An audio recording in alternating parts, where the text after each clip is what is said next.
नमस्कार, एक बार फिर आप सभी का स्वागत है। मैं हूं राजेश रत्नू और अपन कर रहे थे फर्स्ट चैप्टर के डेरिवेशन। आज ये अपना तीसरा डेरिवेशन है। आज अपन सोल्व करेंगे एक समान विद्युत क्षेत्र में द्विध्रुव पर बल आघूर्ण। देखिए, मान लिया मेरे पास ये कोई एक समान विद्युत क्षेत्र है, ई वेक्टर। इसमें आपने एक डाइपोल रखा है,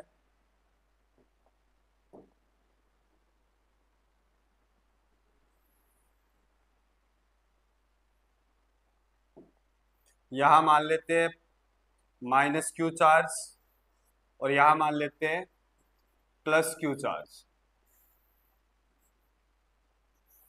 ठीक है, अब इसका द्विध्रुव आघूर्ण माइनस से प्लस होता है तो इधर हो जाएगा आपका पी वेक्टर। द्विध्रुव आघूर्ण और विद्युत क्षेत्र के बीच का कोण मान लिया मैंने, कितना है? थीटा। कितना है? थीटा। अब आपको पता है कि प्लस चार्ज पे बल लगता है विद्युत क्षेत्र की दिशा में, यानी कि इस वाले आवेश पे बल लगेगा आपका इस दिशा में, और उसकी वैल्यू हो जाएगी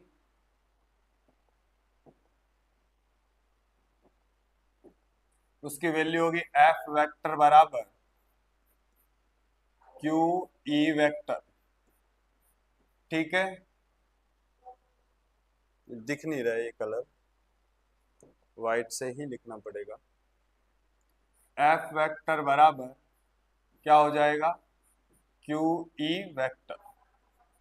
और इस वाले नेगेटिव चार्ज पे बल लगता है विद्युत क्षेत्र की विपरीत दिशा में, और वो हो जाएगा माइनस क्यू ई वेक्टर।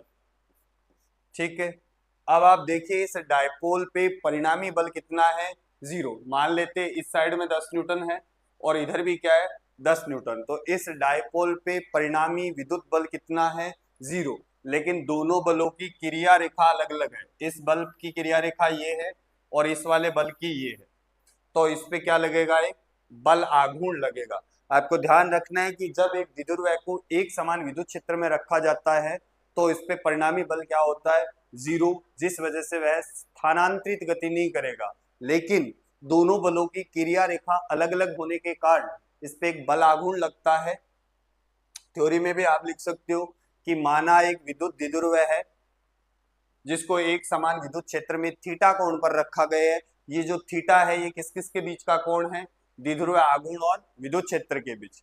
धनात्मक आवेश पे बल विद्युत क्षेत्र की दिशा में लगता है और ऋणात्मक आवेश पे बल विद्युत क्षेत्र की विपरीत दिशा में लगता है। परिणामी बल 0 होने के कारण यह स्थानांतरित गति नहीं करेगा, लेकिन दोनों बलों की क्रिया रेखा अलग अलग होने के कारण इस पे बलाघूर्ण लगता है।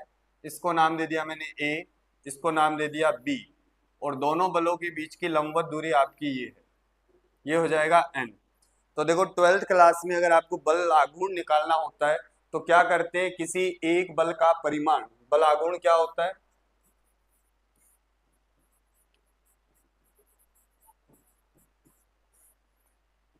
किसी एक बल का परिमाण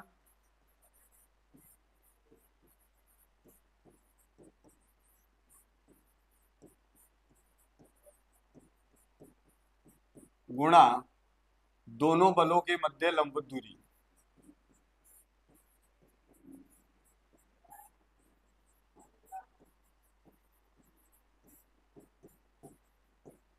ठीक है, किसी एक बल का बल आघूर्ण को लिखते हैं टो से।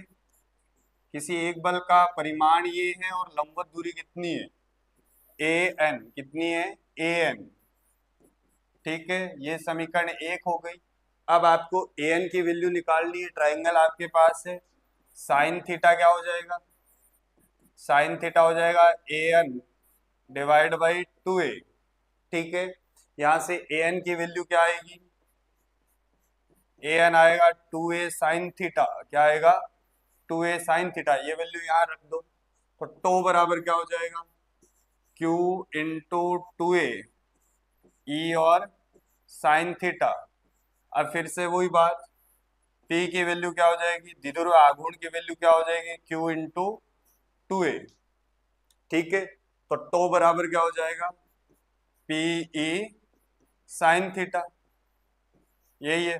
अगर आप इसको वेक्टर फॉर्म में लिखना चाहते हो तो टो वेक्टर बराबर क्या हो जाएगा, P क्रॉस E।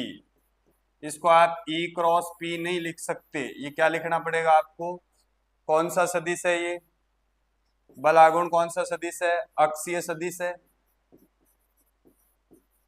इसका मात्रक क्या हो जाएगा, न्यूटन इंटू मीटर हो जाएगा, और न्यूटन इंटर मीटर को क्या लिख सकते हैं, जूल भी लिख सकते हैं।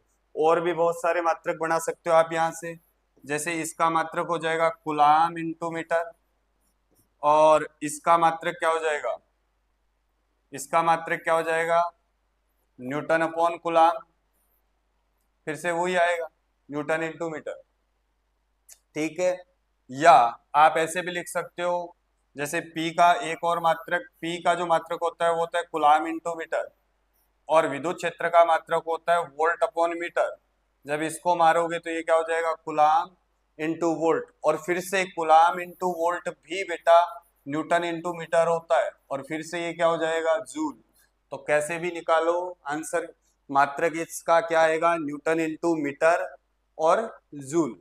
न्यूटन इंटू मीटर को क्या बोलते हैं, जूल। देखिए इसकी तीन कंडीशन है वो और देख लेते हैं। फर्स्ट केस, केस फर्स्ट, यदि P वेक्टर तथा E वेक्टर के मध्य थीटा कितना हो, 0 डिग्री, इसे बोलते हैं स्थायी संतुलन की अवस्था। कौन सी, स्थायी संतुलन की अवस्था। ठीक है, तो टो बराबर क्या होता है, PE साइन थीटा, और थीटा की वैल्यू कितनी है, 0, और आपको पता होना चाहिए साइन 0 कितना होता है, 0। तो इस कंडीशन में बल आघूर्ण कितना आ जाएगा, इस पे 0 आएगा। दूसरी कंडीशन कि P वेक्टर तथा E वेक्टर के मध्य थीटा कितना हो, 180 डिग्री, इसे बोलते हैं बेटा अस्थायी संतुलन की अवस्था। अस्थायी संतुलन की अवस्था।